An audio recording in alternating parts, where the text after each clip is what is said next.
Hello, it's Anthony Chadwick from the Webinar Vet, welcoming you to another episode of VETchat. Really pleased to introduce my guest today. But before I do, I'd like to kind of tell a bit of a story of one of my good friends, Bruce Stevenson, who helps me a lot with the webinars. And then Bruce was deciding that he wanted to go and set up a little ambulatory practice, particularly looking at euthanasias. And he started talking about this lady that was doing amazing work in the Midlands with euthanasias, home visits and so on. And I said, who's this? And he said, oh, it's Merel Taal. And I said, this sounds very interesting. And I know he's been working, Merel, for you for a while. So welcome Merel onto the podcast, onto the show. And he tells me he's enjoying it immensely. But it's great to have you on. Goedenavond en prettig met u kennis te maken. Pleased to meet you. Aangenaam. Goedenavond. Pleased to meet you too. It's really nice to finally meet you. And thank you so much for giving me your time. Oh, and you too. Yeah, it's. I'm sure you're very busy. I'm gonna, having spoken a bit of Dutch, I've given the game away. There is a slight twang in the accent, and so I thought with a name like Merel, because I'm a big bird watcher as well. Of course, Merel is blackbird in Dutch. That I would It is, yeah. take the gamble that you were Dutch, and Yeah. presumably qualified out of that lovely university town, Utrecht. Yeah, true. Yeah, it's a great town to study and live in, and that's correct. Yeah. So without having interviewed me, you know a lot about me already. Well, the canals, it's the quiet Amsterdam, and I think a much nicer city. I know Amsterdam now, a lot of the Dutch kind of go, it's not really part of the Netherlands anymore because it's so many tourists and so on.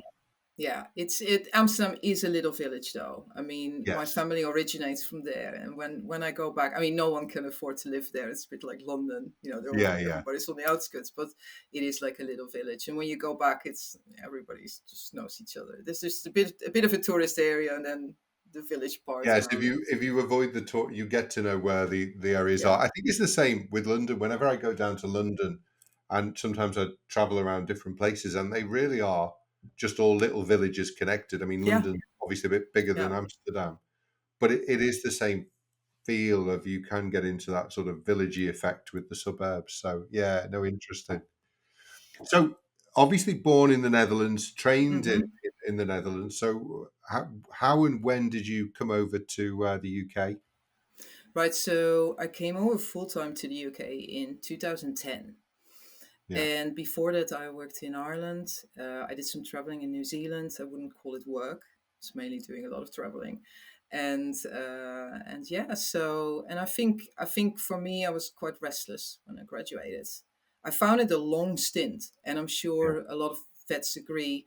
If you have a bit of a adventurous, restless, traveling nature, to sit down and sit still and study for that long was quite a challenge, I have to say. So I've always, as soon as I had that piece of paper, I was out of the starting gate, and it was great. And when I started, I wanted to do everything. I think, like most vets when they graduate, want to be James Herriot. I even have a green Land Rover, but like all of us, I think of our generation, you do get narrower and narrower in where your place is in veterinary science, because there's so much to do. It's fast, isn't it? When you graduate, the possibilities are just fast, and there's loads of distractions constantly. I went to the SPIV's final year conference, which they'd set up a year or two before. And, the question was, what do you all want to do? Mixed practice, and everybody put their hand up. And the guy said, well, within 5 years, most of you will be in small animals. And he was right. I think I lasted 2 or 3 years in a kind of mixed practice setting, and then gravitated back to my roots in Liverpool, worked in some small animal practices, did my dermatology, then opened my own practice in Liverpool. Yeah, it's a natural progression. It's just how it goes. But I wanted particularly to talk about the Dignipets because I think it's such a great concept. Maybe one of these slightly strange vets that actually felt it was a huge privilege to do the euthanasias. And I felt the more that you gave in those consults, the more that you got back, not just the Yeah, chocolates and the wine and the yeah, flowers and all those things. And in fact, in Liverpool, sometimes some of the practices would say, well, we're not going to visit because we're too busy. But I always felt, if I got somebody on the phone and I could do it, as yeah. one or two vets in the practice, then I felt it was a really important service. And in fact, some of the research, I know speaking to somebody else, and I can't even remember who said it, but it was very much, they said that if you euthanize a dog in a particular consulting room in the Mm-hmm. practice, and those clients come back to your practice, and if particularly you put them in that same consulting room, there Mm-hmm. is a trauma, there's a flashback to that. And for Yeah. those reasons, quite often clients who've had a pet euthanized will then choose another practice because they don't Mm. want to have, not that you've done anything wrong, not that you've given bad service, but just the memories are too difficult. So Yeah. actually, quite often clients wanted to spend the money to have you, come to the practice, which is obviously, what your model is based around. So Yeah. first of Yeah. all, and I know, you were one of the first to kind of start with this. I think it's a really important service that you offer, not only to the clients who use it, but Mm. obviously also that vets have that opportunity to pass clients over Yeah. to you. It just seems to make sense from all angles. Yeah, thank you. Yeah, it definitely resonated to me with me the request that I had when I was an emergency and critical care vet. You have critical inpatients, and then you get the request, but please, can you do it at home? I want my family to be there. Yeah, I want to be able to cry on my couch, yeah, yeah, and it's not for everyone, and it's some pet carers are perfectly okay, yeah, and have and most pet carers have a great relationship with the family practice, but it's the building elements. It doesn't take anything away from not providing a great service, and it's just nice and good to be able to offer it, so yeah, that you are really, really, you have several emergencies that you are able to just have that someone that you can refer to, and that's quite often it.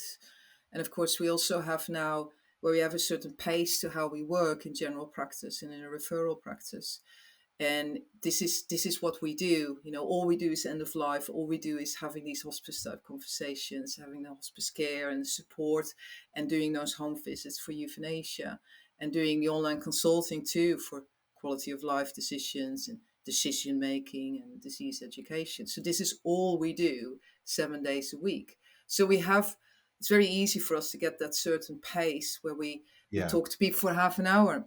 yeah, We're not looking at the clock, and of yeah, course, to be able to do that, I remember full well when I was in general practice or in emergency critical care, it's just not feasible. You might want to do it, but it's not often feasible. And I think it's a direction that we're taking now too in the profession, where this part on its own, even though it's clinically not incredibly challenging on its own, does sit on its own end of life and hospice. So it's interesting. I'm really excited. Obviously, I've been with Dignipets now since I founded it in 2015 for So 10 10 years. years. When did you Wow. actually start it? What month? 2015. What month? Yeah, in February.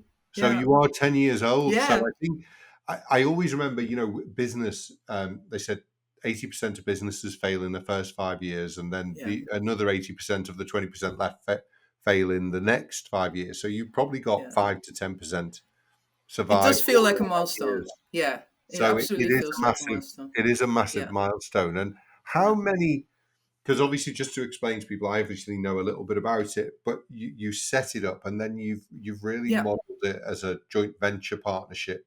So Yeah. now I know people like Bruce obviously work, Yeah. They with have their own area. Yeah. using the Yeah. online support that the central office provides, but obviously he's going in that kind of East Yeah. Midlands kind of area around and being supported. Presumably, you have relationships with some of those practices, and Mm. you're Yeah. often feeding him the visits, although Yeah. I presume after a while, does he give numbers out? So would people come to him direct, or is it always kind of through the central No, office? we have a 24-hour reception Yeah, service. When I started, the first thing I noticed was that it's really, really a lot of work, and you Yes. get very prone to compassion fatigue if you have to do all the You do the conversations phones and yourself. things. Yeah. So that is the first thing that is really, if you can train exceptional staff, with which we have, which of course we're very lucky to have. But what they do is they take that away, those conversations, and also the difficulty of talking to someone who is already bereft, Yes. to talk about prices Yeah. and aftercare. They know how to talk about it in a way that really suits, that's Yeah. appropriate, but they do that with training behind them. And that's very important, that you set people up for success. And that's what we did with Bruce too, and his team. And Bruce is his own director. He runs his own practice in his own area. But what he does is he has a license to use the brand. Yeah. And with the And the brand comes support. all these, yeah, Yeah. all these extra perks that he can tap into. And that means that he can offer so much more to pet carers and their family practices. And that's very important, that we're a unit, and a community. It's really nice that you can go in and spend time with the family. Yeah, Obviously, do the euthanasia effectively and with compassion, yeah, and you don't then have to say, please, it's X £100 or whatever the price is yeah, to do that. If that's all been done, that takes that kind of piece out of which yeah. potentially can sour it a bit, I would guess. Well, what we notice is that when things, and of course, we help thousands of people and their pets every year. So when you look at, when we have these evaluation meetings, like what actually goes wrong when it does go wrong, Yeah. it's 95% expectation management. It always is. It's Yeah. about good Communication. communication and just good systems. We're very lucky. I met some amazing people in the last 10 years, and that's why we are where we are now as a brand. We have a great software engineer who made this wonderful practice management system that's completely set up to our needs Yeah. and to the aftercare administration that's needed. We even have our own digital ketamine logging system, VMD and home office approved, which is unique. The last inspection, the VMD inspector said, "This is wonderful. You should sell this. You should put this to market." So we have all these things to make our life the best it can be, whilst being a mobile vet, and whilst looking after people and having these great relationships with the family practices. So the 10 years of growth, it helps because it just results in having all these gadgets and things that makes Bruce's life very easy. Mm. Um, and he can just focus on being himself and being a vet. Yeah. Yeah, The systems are so important, and it's that improvement, that Kaizen of the systems, that yeah, when a problem does come and you can evaluate that and say, well, why did that happen? Could we have done better? Did we follow the yeah. system? Was the system Really important. kind of Yeah, at fault? Was there no system?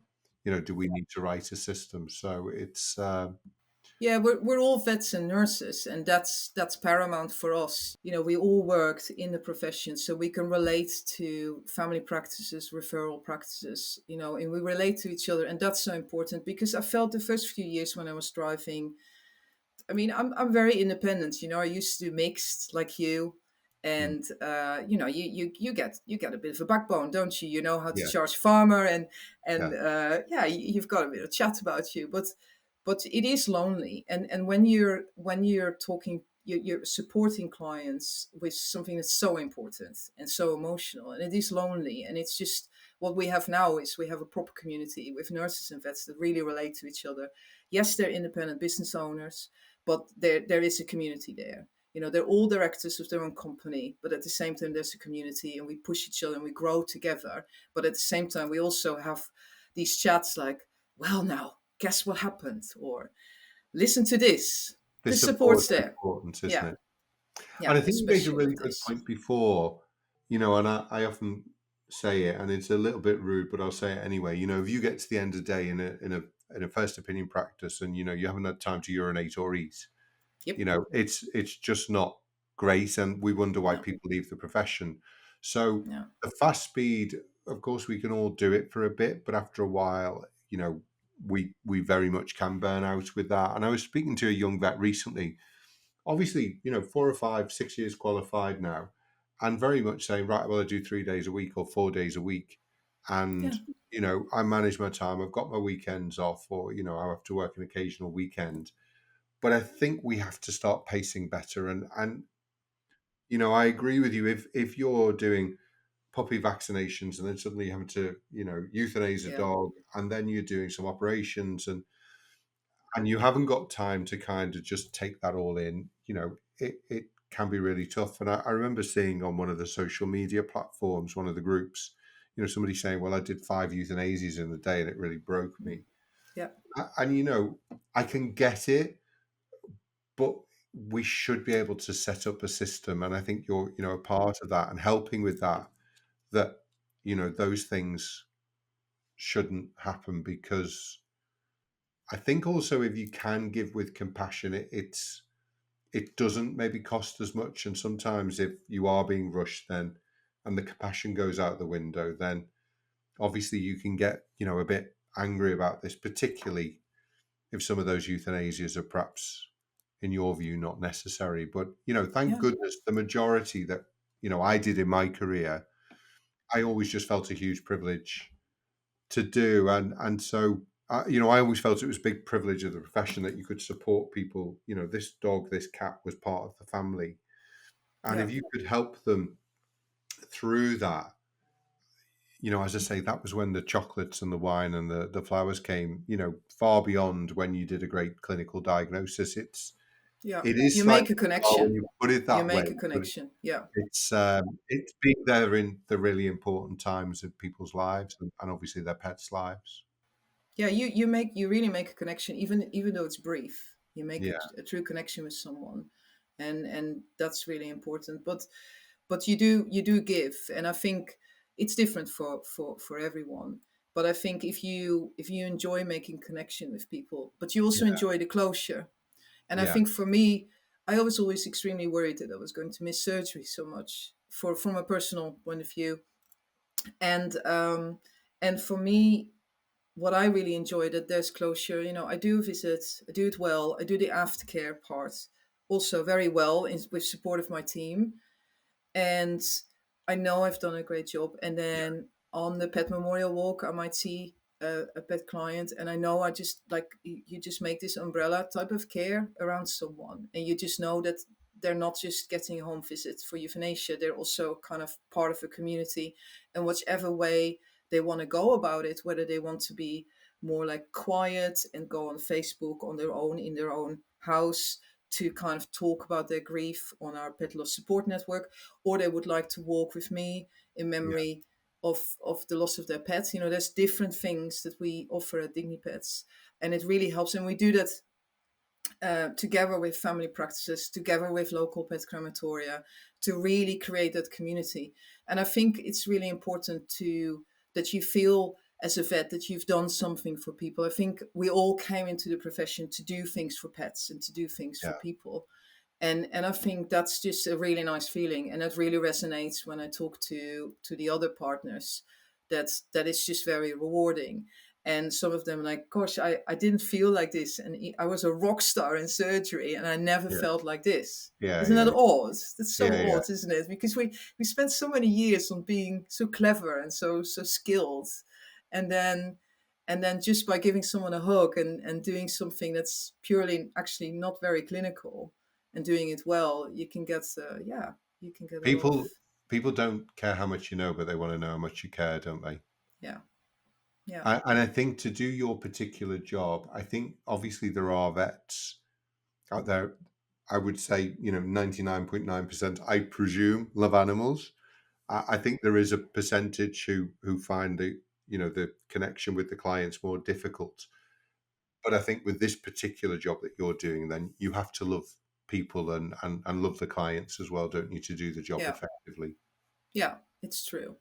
And it's, you will have moments where you don't necessarily love the clients as much. It could be moments where you come into someone's home and you feel that there's been neglect, Yeah, or you don't love the pet as much because the pet's trying to eat you.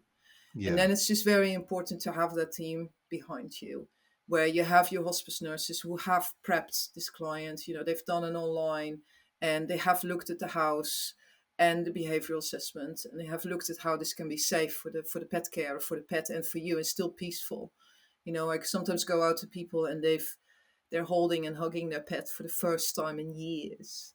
Yeah. Obviously, the pet's sedated, Sedated. Yeah. but to have that before they say goodbye, instead of it being stressful with police Yeah. involved or any other HC, it's truly remarkable. So you still get, you still, if you do this job, you still get yourself in very strange situations. So that exciting vet aspect, because I do always think that vets, they get bored very quickly. They do still need a bit of excitement Yeah. and a Yeah. bit of like curveballs here and there, Yeah. and it's definitely stimulating in that way too.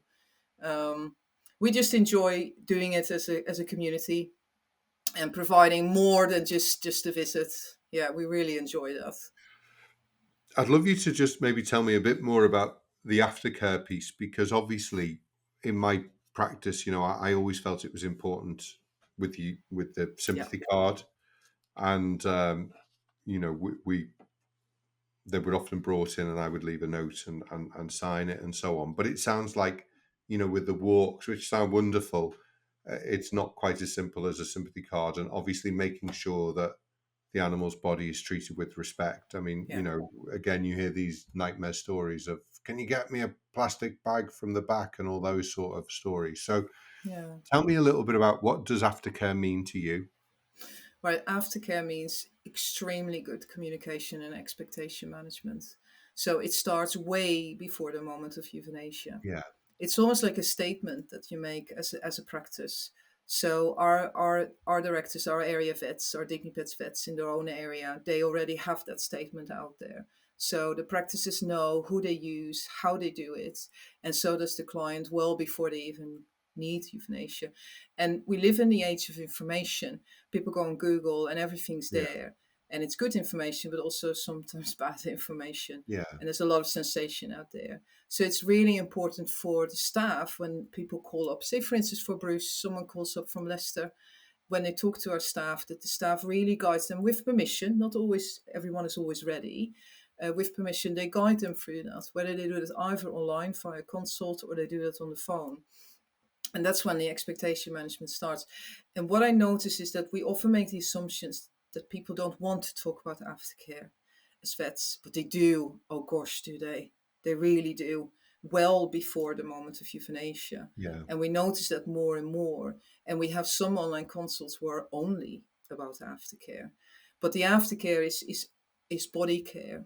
It's about how you behave towards the pet once the pet has passed away, yeah, from the moment they get potentially the ashes back or the urn. yeah, It's a whole journey that they go through step by step.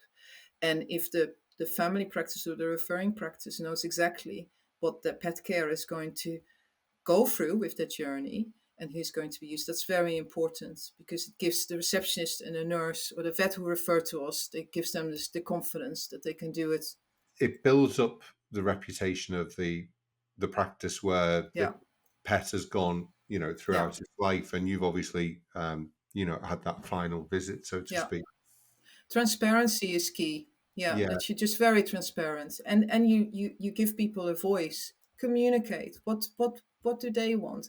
Don't mention this is how it is. What would they like? And be open. If they want someone there who provides Reiki, be open to it.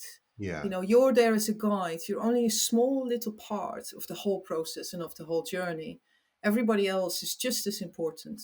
The yeah, local pet crematoria owner, his staff, the family as a whole. It could be that there's someone who worked through this process with the family.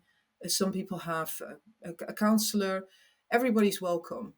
As a vet, you're merely a guide to do and make it peaceful for the pets. and you talk about, because obviously you also don't want too many people in the room, No, uh, I'm not. I'm so talking that about the that can journey distract aspect. Yeah, people. yeah. No, Um, it needs to be appropriate. but with, for example, the crematorium, and you talk through those various options, are you then involved in organising all of that, or does that go back Yeah. to the family practice, or how does that work? It depends. I mean, we do have family practices who would prefer to take that journey into their own hands.